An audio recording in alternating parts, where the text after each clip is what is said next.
শ্বশুর আমাকে বাড়িতে একা পেয়ে যেভাবে কাজ করল গল্পটি সম্পূর্ণ শুনলে আপনাদের মেশিন দিয়ে টপ টপ করে পানি চলে আসবে। আপনারা হাতের কাজ করতে বাধ্য হবেন এবং হাতের কাজ করার আগে হাতের কাছে টিস্যু রাখবেন এবং কানে হেডফোন লাগিয়ে নিবেন। আমার শাশুড়ি মারা গেছেন ৭ মাস হয়ে গেছে এবং আমার শ্বশুর খুব একা হয়ে গেছেন। তিনি খুব দুঃখিত থাকতেন এবং কোনো কাজেই তার মন লাগত না। কিছুদিন পরে আমি লক্ষ্য করলাম যে তিনি আমাকে অদ্ভুতভাবে তাকিয়ে দেখছেন। আমি তার এই আচরণে খুবই বিরক্ত হয়ে গিয়েছিলাম। তারপর একদিন আমি ভাবলাম, যদি আমি নিজেই শ্বশুরকে খুশি করে দিই, তাহলে বাড়ির কথা বাড়িতেই থাকবে এবং কেউ জানতেও পারবে না।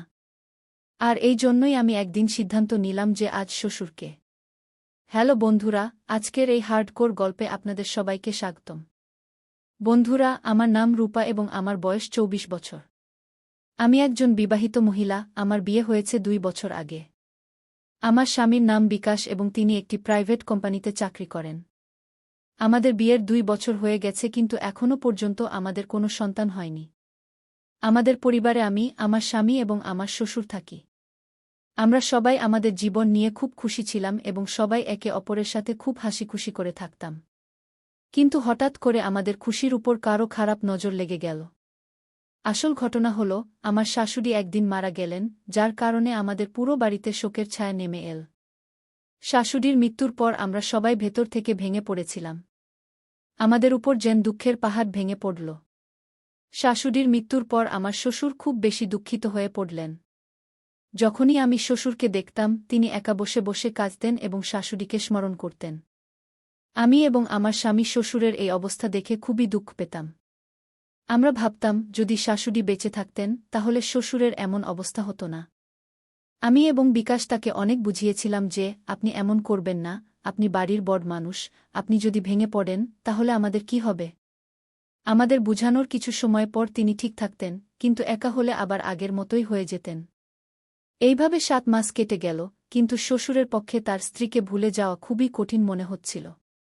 তারপর কিছু সময়ের জন্য আমরা শ্বশুরকে আমাদের পাটনায় থাকা ননদের কাছে পাঠিয়ে দিলাম। ডাক্তাররা সবসময় বলেন, যদি আমরা ঘটনাস্থল থেকে দূরে চলে যাই, তাহলে ঘটে যাওয়া ঘটনা কিছু সময়ের জন্য ভুলে যেতে পারি। আমার শ্বশুর প্রায় ৩ মাস পাটনা ছিলেন, কিন্তু যখন তিনি ফিরে এলেন, তখনও আমরা তার মধ্যে কোনো পরিবর্তন দেখতে পেলাম না। তার মধ্যে তেমন কোনো পরিবর্তন আসেনি, তবে আমি তার আচরণে একটি অদ্ভুত জিনিস লক্ষ্য করলাম। আমি দেখলাম যে তিনি প্রায়ই আমার দিকে তাকিয়ে থাকেন বা কখনো কখনো আমাকে স্পর্শ করারও চেষ্টা করেন। তার এই আচরণ আমার কাছে খুবই অদ্ভুত লাগছিল, কারণ এর আগে তিনি কখনো আমার সাথে এমন আচরণ করেননি। আমার ইচ্ছা হচ্ছিল যে আমি আমার স্বামীকে ফোন করে সব কথা বলে দিই, কিন্তু তারপর আমি ভাবলাম, যদি আমার স্বামী আমার কথা বিশ্বাসই না করেন, তাহলে আমি কি করব? আমি ভাবলাম, এটি হয়তো আমার ভুল ধারণা হতে পারে। কিন্তু একদিন তো সীমা ছাড়িয়ে গেল। একদিন আমার শ্বশুর এমন কিছু করলেন যে আমার পায়ের নিচ থেকে মাটি সরে গেল। আমি বিশ্বাসই করতে পারছিলাম না যে তিনি এমন কিছু করতে পারেন। আমি যখন বাথরুমে যাচ্ছিলাম, তখন সেখানে আগে থেকেই আমার শ্বশুর ছিলেন। আমি কিছুক্ষণের জন্য সেখানে দাঁড়িয়ে রইলাম, ভাবলাম তিনি কিছুক্ষণের মধ্যেই বেরিয়ে আসবেন। কিন্তু ভেতর থেকে অদ্ভুত অদ্ভুত শব্দ আসছিল, তিনি সম্ভবত নিজেকে শান্ত করছিলেন। আমি ভাবছিলাম, শ্বশুর এতক্ষণ ধরে বাথরুমের ভেতরে কি করছেন? আমি তাকে ডাকারও চেষ্টা করলাম, কিন্তু তিনি শুনলেন না। তারপর যখন আমি ভাবলাম যে তিনি যে কোনো সময় বেরিয়ে আসতে পারেন, তখন আমি আমার রুমে চলে গেলাম। প্রথমে আমার মনে হলো যে এই পুরো ঘটনা আমার স্বামীকে বলে দিই, কিন্তু আবার আমার মনে হলো যে যদি তিনি আমার কথা বিশ্বাসই না করেন, তাহলে আমি কি করব? এই ভেবে আমি সারারাত জেগে রইলাম এবং আমার ঘুমই হল না। আমি ভেতর থেকে খুবই বিরক্ত ছিলাম, কারণ এতদিন ধরে যা কিছু ঘটছিল তা খুবই অদ্ভুত ছিল। রাতে যখন আমার স্বামী কাজ থেকে বাড়ি ফিরলেন, তখন তিনি আমাকে আদর করতে চাইলেন, কিন্তু আমি বললাম যে আজ আমার মেজাজ নেই। এত বলে আমি তার দিকে পিঠ ফিরে শুয়ে পড়লাম। আমার পুরো রাত জেগে কেটে গেল। পরের দিন আমার স্বামীকে শহরের বাইরে কোনো কাজে যেতে হয়েছিল। তিনি ১ সপ্তাহের জন্য একটি মিটিংয়ে যাচ্ছিলেন। আমি তার ব্যাগ গুছিয়ে দিলাম এবং তার টিফিনও তৈরি করে দিলাম। কিছুক্ষণ পর আমার স্বামী তার কাজে চলে গেলেন। এখন বাড়িতে শুধু আমি এবং শ্বশুর ছিলেন। আমি ভয়ে কাঁপছিলাম। আমার প্রতিটি মুহূর্ত যেন শতাব্দীর মতো কাটছিল। সারাদিন ঘরের কাজ করেছি এবং সব কাজ শেষ করে আমার রুমে চলে এসেছি। গত রাতে ঘুম না আসার কারণে এখন ঘুম আমাকে ঘিরে ধরতে শুরু করেছে। ঘুমের চাপে আমার চোখ নিজে থেকেই বন্ধ হয়ে যাচ্ছিল। দিনের ৩ বাজছিল, আমি টেরই পাইনি কখন আমার চোখ বন্ধ হয়ে গেল এবং আমি গভীর ঘুমে চলে গেলাম। আমি সাধারণত শাড়িই পরি, কিন্তু কয়েকদিন ধরে বেশি গরমের কারণে আমি সালোয়ার কামিজ পরছিলাম। আমার পুরো শরীর ঘামে ভিজে গিয়েছিল এবং আমি আমার ঘরে গিয়ে পাখার নিচে শুয়ে পড়েছিলাম। প্রায় ১ ঘণ্টা পরে আমি অনুভব করলাম কেউ আমাকে অদ্ভুতভাবে হাত দিচ্ছে। প্রথমে আমি ভেবেছিলাম হয়তো আমি স্বপ্ন দেখছি এবং স্বপ্নে আমি আমার স্বামীর সাথে আছি। কিন্তু তারপর আমি হঠাৎ করে আতঙ্কে উঠে বসলাম এবং আমার কাপড় ঠিক করতে লাগলাম। আমি দেখলাম আমার শ্বশুরজি আমার পাশে বসে আছেন।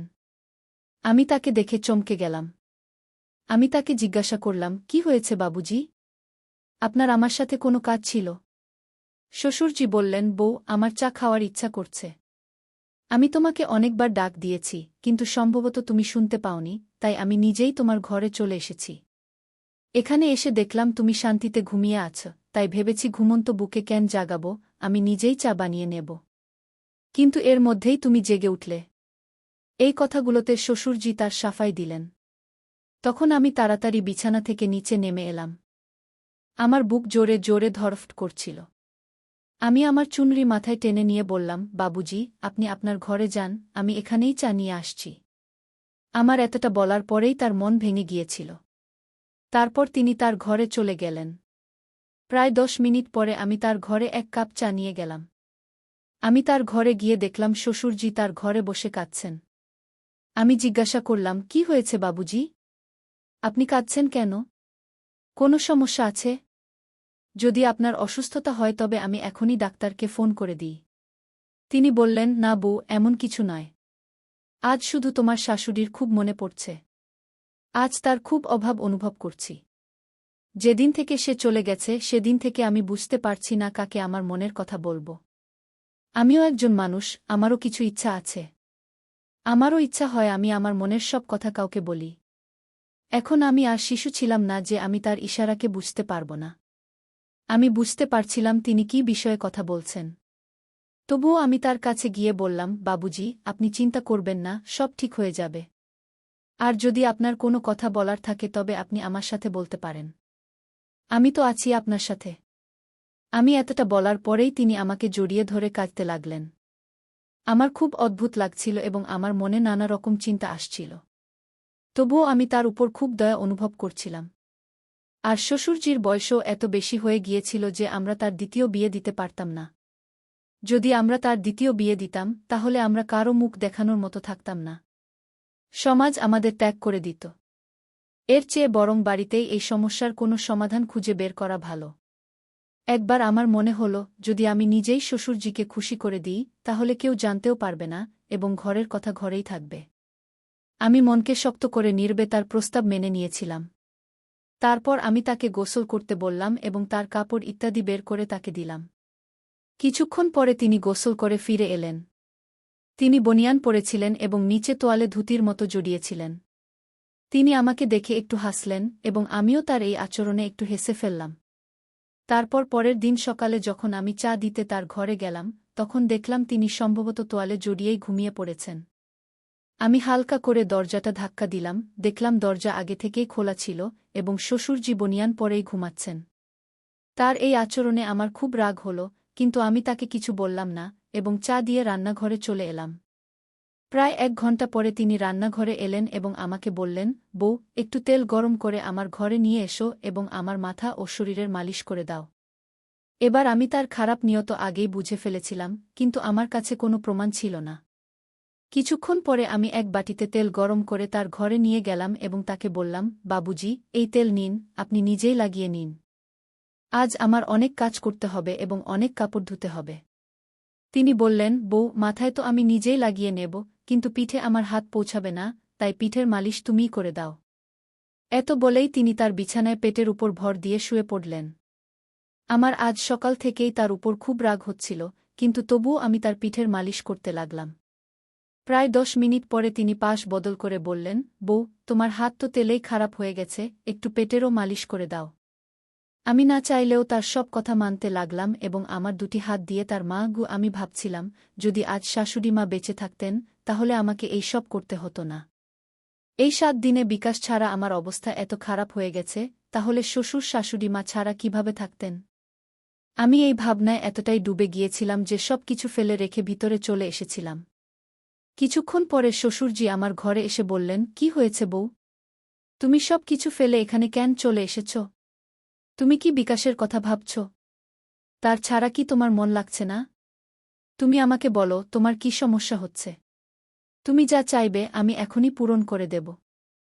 আমি তোমাকে আমার মেয়ের মতোই মনে করি। আমি কখনই চাইব না যে তুমি কোনোভাবে দুঃখে থাকো।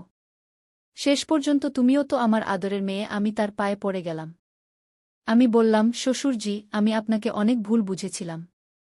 আমাকে ক্ষমা করে দিন।